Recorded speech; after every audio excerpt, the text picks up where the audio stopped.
नमस्कार, स्वागत है आपका आपके सितारे में और मैं हूं आपके साथ गायत्री शर्मा। जब भी कोई नया घर बनवाता है तो उसमें रहना शुरू करने से पहले वो गृह प्रवेश की पूजा भी करवाता है। ऐसे में ये जानना जरूरी है कि नए घर में प्रवेश कब करना चाहिए और कैसे जाने कि नया घर शुभ है या अशुभ। ये सभी बातें आज हम जानेंगे आचार्य जी से। साथ ही इसके अलावा जानेंगे आज का राशिफल भी। तो फिर देर कैसी, चलिए शुरू करते हैं आपके सितारे। क्या आप जानते हैं कब करें नए घर में प्रवेश? तो जानिए पंडित वैभव नाथ शर्मा से, नया घर शुभ होगा या अशुभ। आपके सितारे में आप अपनी हर परेशानी का हल जान सकते हैं और अपने सवाल पूछ सकते हैं। स्टूडियो में साथ देने के लिए हमारे साथ मौजूद हैं विश्व विख्यात ज्योतिषाचार्य और वास्तुशास्त्री पंडित वैभव नाथ शर्मा। आचार्य जी, बहुत बहुत स्वागत है आपका। जी नमस्कार। तो अगर आप भी अपनी कुंडली के ग्रह नक्षत्रों से परेशान हैं या कार्य, व्यापार, परिवार की चिंता आपको कर रही है परेशान, तो आप भी हमें फोन कर सकते हैं। हमारे फोन नंबर्स लगातार आपकी टीवी स्क्रीन पर फ्लैश हो रहे हैं। आप चाहें तो हमें हमारे टोल फ्री नंबर पर भी कॉल कर सकते हैं। आप हमसे सीधी बात कर सकते हैं। हमारा टोल फ्री नंबर है 180010263003। आप इस नंबर पर मुफ्त में कॉल करें। इसके अलावा आप हमें हमारे लैंडलाइन नंबर्स 012046463332 और 012046463327 पर भी कॉल करके हमसे सीधी बात कर सकते हैं। तो चलिए सबसे पहले आचार्य जी से जान लेते हैं आज का पंचांग।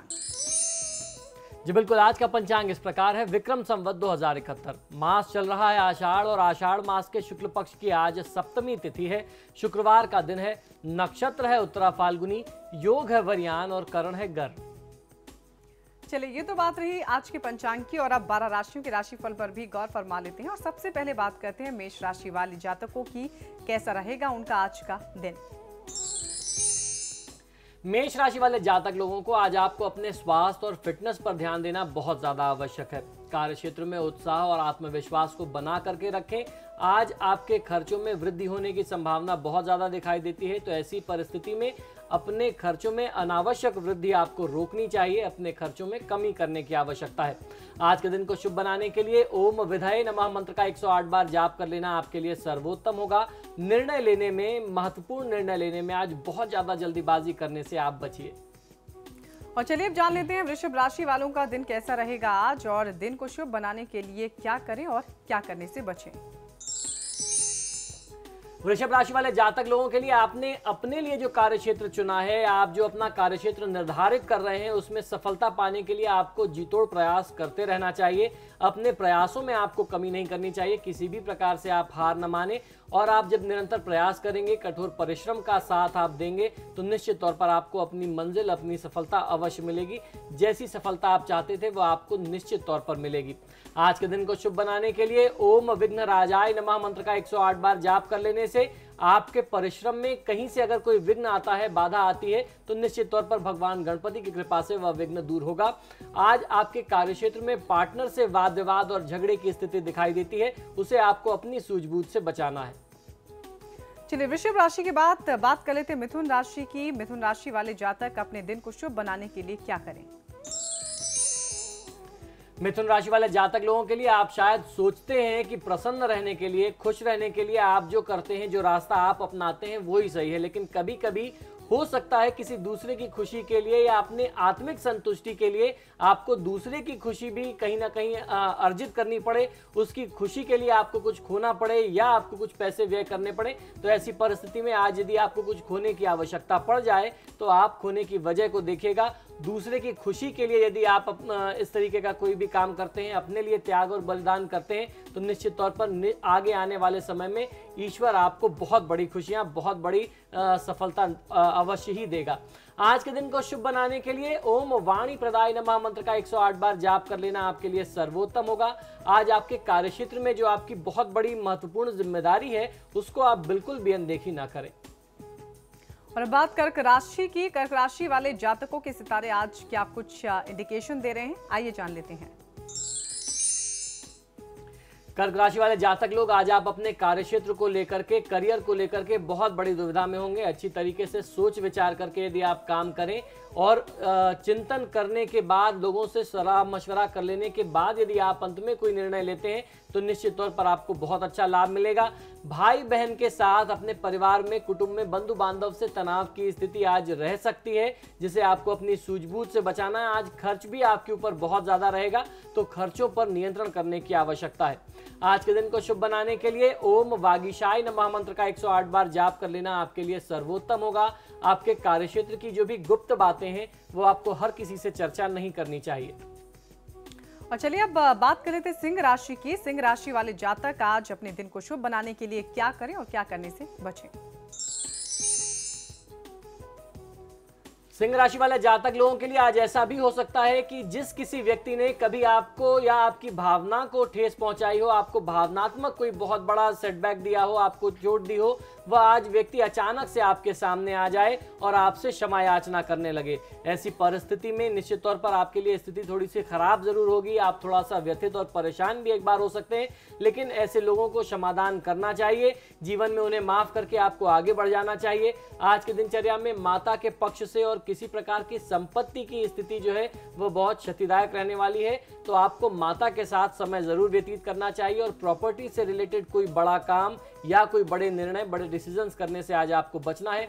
ओम वरदाय नमः इस मंत्र का 108 बार जाप कर लेना आपके लिए सर्वोत्तम होगा। मानसिक थकान और उदासीनता को आप अपने ऊपर हावी मत होने दीजिए।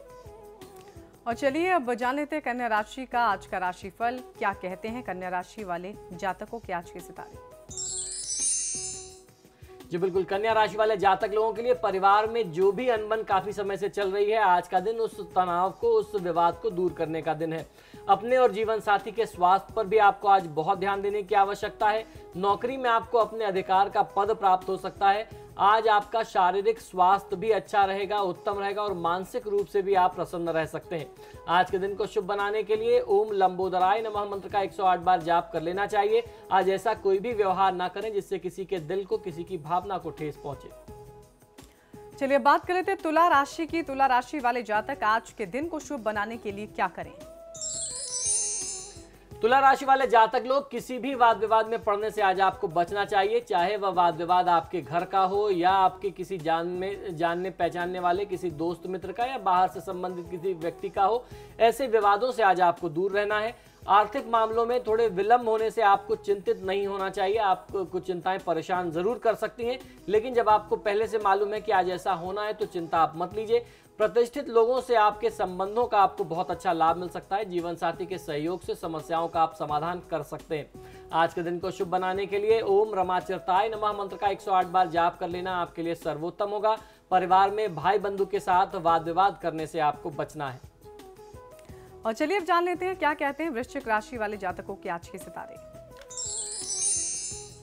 वृश्चिक राशि वाले जातक लोगों के लिए आज आपको तैयार रहना चाहिए किसी भी बड़ी चुनौती को स्वीकार करने के लिए। इस चुनौती का सामना करने के लिए आपको दिमागी यानी मानसिक तौर पर मजबूत होना, दृढ़ संकल्पित होना बहुत आवश्यक होगा। नौकरी में प्रगति मिल सकती है। नौकरी पेशा लोगों को पदोन्नति के योग बनते हैं। व्यावसायिक मामलों में लाभ के अवसर आज आपको मिल सकते हैं। व्यापारी बंधु लोगों को आज के दिन को शुभ बनाने के लिए ओम मूषक वाहनाय नमः मंत्र का 108 बार जाप कर लेना आपके लिए सर्वोत्तम होगा। आज के दिन को शुभ बनाने के लिए आपको ध्यान ये भी रखना है कि निवेश के लिहाज से परिस्थिति बहुत अच्छी नहीं है। इन्वेस्टमेंट से दूर रहिए। और चलिए अब बात धनु राशि की भी कर लेते हैं। धनु राशि वाले जातकों की राशि आज क्या कह रही है? आज के दिन को शुभ बनाने के लिए वो क्या करें और क्या ना करें? धनुराशि वाले जातक लोगों के लिए आपको आज कोई गुमराह कर सकता है। आपको गलत सलाह दे करके आपको जानबूझ करके फंसाने का प्रयास किया जा सकता है। वह अपने विचार आप पर थोप सकता है। किसी भी प्रकार के गलत काम, गलत चीज में या किसी गलत व्यक्ति का साथ आज आपको नहीं देना चाहिए। अनैतिक कामों से आप हमेशा दूर रहें। विद्यार्थी वर्ग जो है वह विद्याभ्यास में बहुत अच्छा प्रदर्शन कर सकते हैं। शिक्षा प्रतियोगिता में सफलता मिलने के योग दिखाई देते हैं। घर में शांतिपूर्ण वातावरण स्थापित रहेगा। आज के दिन को शुभ बनाने के लिए ओम मुनि स्तुत्याय नमः मंत्र का 108 बार जाप कर लेना चाहिए। किसी गरीब व्यक्ति का, उसकी परिस्थिति का, उसकी वेशभूषा का ना अनादर करें, ना मजाक उड़ाएं। जान लेते हैं मकर राशि वालों की राशि आज क्या कहती है। मकर राशि वाले जातक लोगों के लिए आज ऐसा भी हो सकता है कि किसी मित्र को आपकी बात बुरी लग गई हो और आज का दिन है आप उस व्यक्ति से क्षमा मांग लें। तो आज आपको अपनी गलती स्वीकार कर लेनी चाहिए। दैनिक कार्यों में कुछ अवरोध जरूर आ सकता है, कुछ व्यवधान आएगा। व्यावसायिक क्षेत्र में उच्च अधिकारीगण के साथ वाद विवाद न हो, ऐसा आपको अपना व्यवहार रखना चाहिए। आज के दिन को शुभ बनाने के लिए ओम मायिने नमः मंत्र का 108 बार जाप कर लेना आपके लिए सर्वोत्तम होगा। आज किसी भी परिस्थिति में आप क्रोधित ना हो। और चलिए अब जान लेते हैं कुंभ राशि वालों के आज के सितारे क्या कहते हैं। कुंभ राशि वाले जातक लोगों के लिए आज आपके दिमाग में कोई बहुत बढ़िया विचार, कुछ नए क्रिएटिव आइडिया आ जा सकते हैं जो आपके करियर के लिहाज से आपके लिए बहुत ज्यादा फलदायी सिद्ध होंगे, शुभ फलदायी होंगे। तो जैसे ही ये विचार आपके पास आए, आपके दिमाग में आए, उस पर आपको काम शुरू कर देना चाहिए। काल्पनिक दुनिया की सैर के द्वारा आप अपनी सृजनात्मक शक्ति में कुछ नएपन का संचार कर सकते हैं। आज के दिन को शुभ बनाने के लिए ओम भक्ति प्रियाय नमः मंत्र का 108 बार जाप कर लेना आपके लिए सर्वोत्तम होगा। आज किसी की निंदा करने से आपको बचना चाहिए। और बात आखिरी राशि यानी मीन राशि वालों के लिए आज कैसा दिन रहने वाला है, उनका दिन कैसा गुजरने वाला है और अपने दिन को शुभ बनाने के लिए मीन राशि वाले जातक क्या करें और क्या ना करें। मीन राशि वाले जातक लोगों के लिए आज आपके जीवन में कोई ऐसा बदलाव आ सकता है जो आपके जीवन को लंबे समय तक प्रभावित करेगा और यह बदलाव हर प्रकार से आपके लिए शुभ होगा। सोच विचार मजबूत होगा। इस समय में आप जो भी चिंतन करके काम करेंगे उससे आपको अच्छा फायदा मिल सकता है। उत्साहपूर्ण नतीजे आने वाले हैं, तो इन नतीजों से आपको बहुत अच्छा उत्साह भी बढ़ेगा आपका। आज के दिन को शुभ बनाने के लिए ओम भक्त विघ्न विनाशनाय नमः मंत्र का 108 बार जाप कर लेना चाहिए। आज किसी भी प्रकार से अपने उत्साह में, आत्मविश्वास में कमी ना आने दें। चलिए ये तो बात रही 12 राशियों के राशिफल की। यहाँ एक छोटा सा ब्रेक हम ले रहे हैं, लेकिन आप बने रहिएगा हमारे साथ क्योंकि ब्रेक के बाद आचार्य जी बताएंगे आज का महा उपाय, जिसमें जानेंगे कि गृह प्रवेश कब और कैसे करें। बने रहिए हमारे साथ और देखते रहिए आपके सितारे।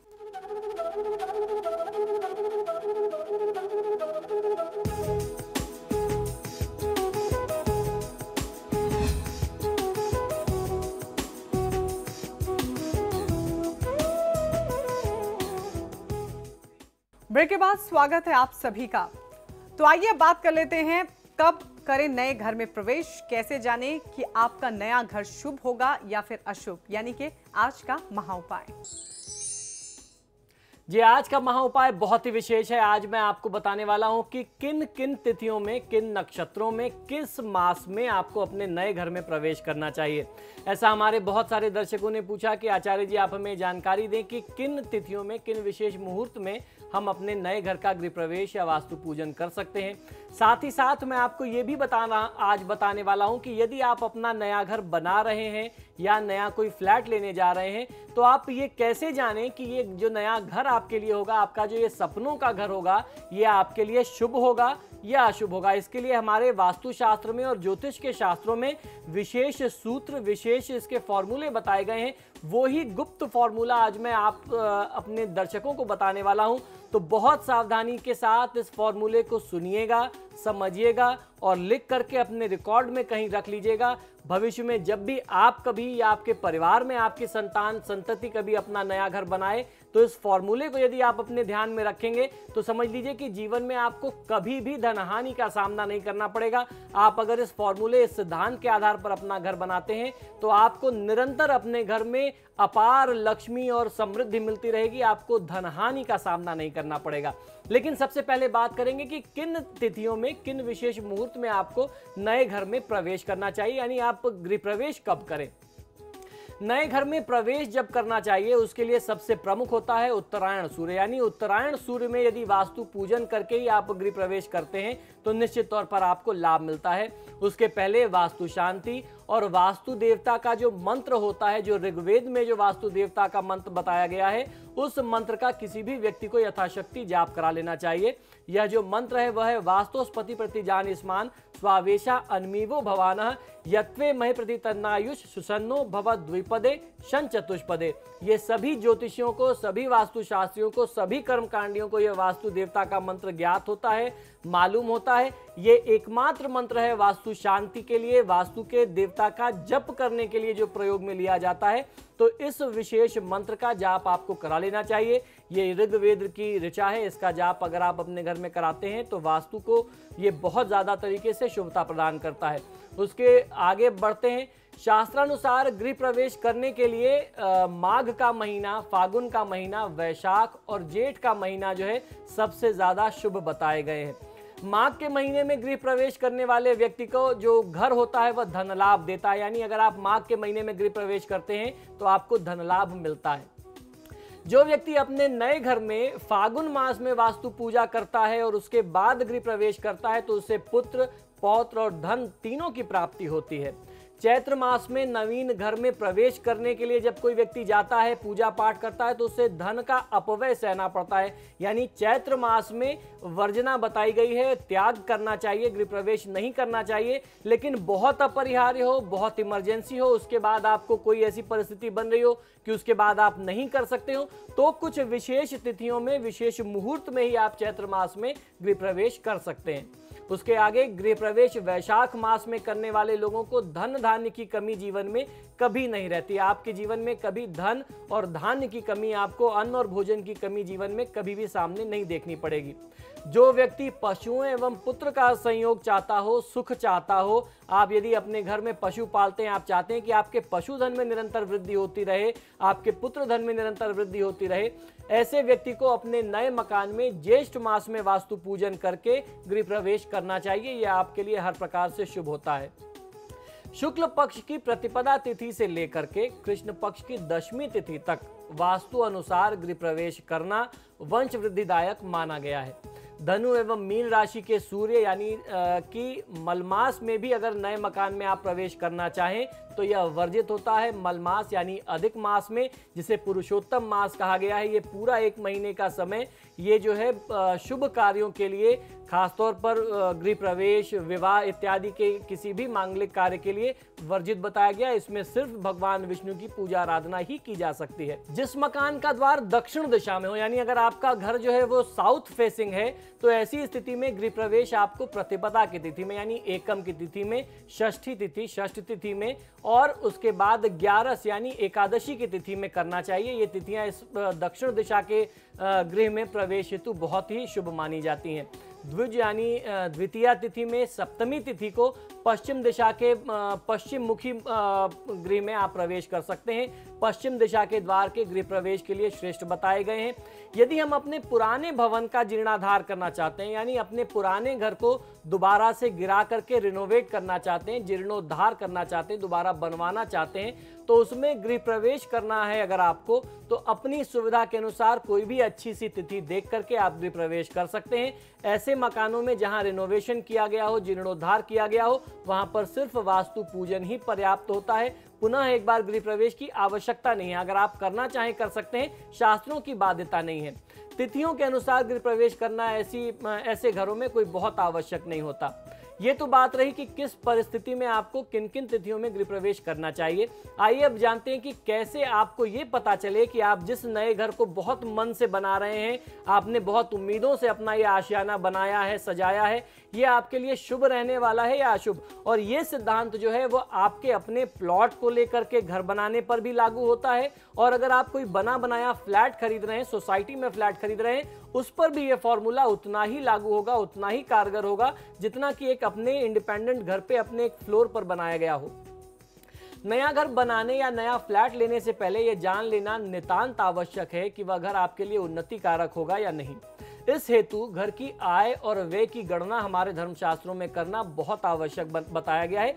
किस प्रकार से की जाती है आय और व्यय की गणना, आइए इसका बहुत प्रमुख सूत्र, इसका एक मेन फॉर्मूला जो प्रमुख सिद्धांत है वास्तुशास्त्र का, वो मैं आज आपको उजागर करने जा रहा हूं।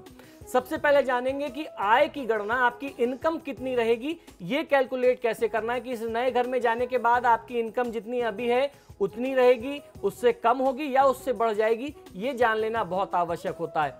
आपको सबसे पहले ही करना है कि घर का क्षेत्रफल निकालना, यानी घर की एरिया को जान लेना है। स्क्वायर फीट में आपको घर का एरिया निकाल लेना है। इस क्षेत्रफल को आपको 8 से भाग देना है, यानी 8 से आपको डिवाइड कर देना है, जो भी टोटल स्क्वायर फीट आता है। जो संख्या बाकी रह जाए, यानी जो रिमाइंडर आपके पास बचता हो, उसे आपको आय समझना है। यदि बाकी रही संख्या 1, 3, 5 और 7 है तो घर ये जो आप बना रहे हैं आपके लिए समृद्धिदायक रहेगा। वहीं अगर आपके पास रिमाइंडर बचता है 0, यानी 0, 2, 4, 6, 8 अगर बच रहा हो तो घर आपके लिए बहुत अशुभ होगा और निरंतर आपके अपने धन में आपकी अपनी भी जो सेविंग होगी उसमें भी कमी होगी और आपकी इनकम भी धीरे धीरे फिर घटती जाएगी। ऐसे घर में आपको करना ये होता है कि आप अपने बिल्डअप एरिया में थोड़ा सा परिवर्तन कर लें और उसके जो स्क्वायर फीट है उसमें कुछ चेंजेस आ जाएंगे और उसके अनुसार वो चेंजेस करके आप अपने आय को शुभ बना सकते हैं और इसका तालमेल बहुत अच्छे तरीके से स्थापित किया जा सकता है। तो ये तो रही बात इनकम कैलकुलेट करने की। अब जानते हैं कि एक्सपेंसेस यानी व्यय कैसे आप कैलकुलेट करें। व्यय कैलकुलेट करने का फॉर्मूला क्या है? घर के क्षेत्रफल को 8 से आपको गुणा कर देना, यानी टोटल एरिया को आपको मल्टीप्लाई करना है 8 से और उसके बाद 27 से 27 से आपको उसे डिवाइड कर देना है, यानी 27 से भाग देना है। यह संख्या घर का नक्षत्र बता देगी। इस नक्षत्र से आप जान सकते हैं कि गृहस्वामी का नक्षत्र क्या है और गृह का नक्षत्र क्या है, इसमें आपस में कितने तालमेल बन रहे हैं। अगर उसमें आपस में कोई तालमेल ना बने उसके अनुसार आप पूजा पाठ करा करके अपने घर को अपने अनुसार सुख और समृद्धि का एक स्थान बना सकते हैं। और वह जो नक्षत्र की संख्या आई है, जो आपके पास संख्या बची है, इस संख्या को यदि आप 8 से भाग दे दें तो जो शेष संख्या बचेगी, जो आपके हाथ में रिमाइंडर बचेगा, वो आपका व्यय कहलाएगा। यदि आय की संख्या व्यय की संख्या से अधिक है तो आपका घर समझ लीजिए शुभ माना जाएगा, क्योंकि आपकी इनकम ज्यादा दिख रही है, आपके खर्चे कम हैं तो आपकी आय ज्यादा होगी और खर्चे कम होंगे। और यदि आय और व्यय बराबर हो तो आपको ये समझ लेना चाहिए कि आपकी जितनी इनकम होगी उतने खर्चे होंगे, या फिर आय और व्यय से कम है तो आप समझ लीजिए कि कदापि आपको यह घर उन्नति नहीं देगा। आप जितना कमाएंगे उससे ज़्यादा आप खर्च कर देंगे, दिनों दिन आप नीचे गिरते चले जाएंगे। ऐसे घर में परिवर्तन कर लेना नितांत आवश्यक होता है। अब आइए आपको एक छोटे से उदाहरण के माध्यम से मैं समझा दूं कि आपको कैलकुलेशन कैसे करना है। ये आपको आपकी समझ के लिए और ज़्यादा अच्छा हो जाएगा। एक घर का समझ लीजिए कि क्षेत्रफल 997 वर्ग फीट है, यानी 997 स्क्वायर फीट एक घर का एरिया है। इसकी आय की गणना किस प्रकार से करेंगे आइए मैं आपको बताता हूं। 997 का आपको भाग 8 से करना है और उसके बाद आपको शेष बचेगा 5। आप इसको अपने हाथ से कर सकते हैं। 997 का आप भाग दे दीजिए 8 से, आपके हाथ में 5 बच जाएगा। 5 विषम संख्या है जो आय के मायने में बहुत शुभ बताई गई है। तो आइए अब जानते हैं व्यय की गणना किस प्रकार करनी है। क्षेत्रफल रहा 997 वर्ग फीट। 997 वर्ग फीट को आपको गुणा करना है 8 से, तो जो आपके पास कुल संख्या आती है वो आती है 7976। 7976 को आपको 27 से भाग देना है, जिसमें 11 बचेगा शेष। 11 जो है वह नक्षत्र है पूर्वा फाल्गुनी का, यानी 11 संख्या जो आती है वो पूर्वा फाल्गुनी का क्रम है। 11वें नंबर पर पूर्वा फाल्गुनी नक्षत्र है, तो आपके घर का जो नक्षत्र हुआ वह पूर्वा फाल्गुनी हो गया। और इसी 11 को आपको पुनः 8 से भाग दे देना है। आपके हाथ में बचा शेष 3। तो अब आप यहाँ देख सकते हैं, यहाँ पर आय जो है वह व्यय को अगर आप कंपेयर करें तो आय व्यय जो है आय अधिक है व्यय से, तो आपका ये जो घर होगा वो आपको खूब धन देगा, खूब अच्छे से समृद्धि देगा। तो घर बनाने से पहले इन सारी बातों का विचार कर लेना बहुत आवश्यक है, ताकि आप अपने नए घर में जाएं तो आपके जीवन में खुशियां आए और समृद्धि निरंतर आगे बढ़ती रहे। तो चलिए, ये तो रहा आज का महाउपाय। आचार्य जी, आप हमारे स्टूडियो में आए, आपका बहुत बहुत शुक्रिया। जी धन्यवाद। इसी के साथ वक्त हो चला है आप सभी से भी इजाजत लेने का। कल फिर हाजिर होंगे इसी वक्त, तब तक के लिए नमस्कार।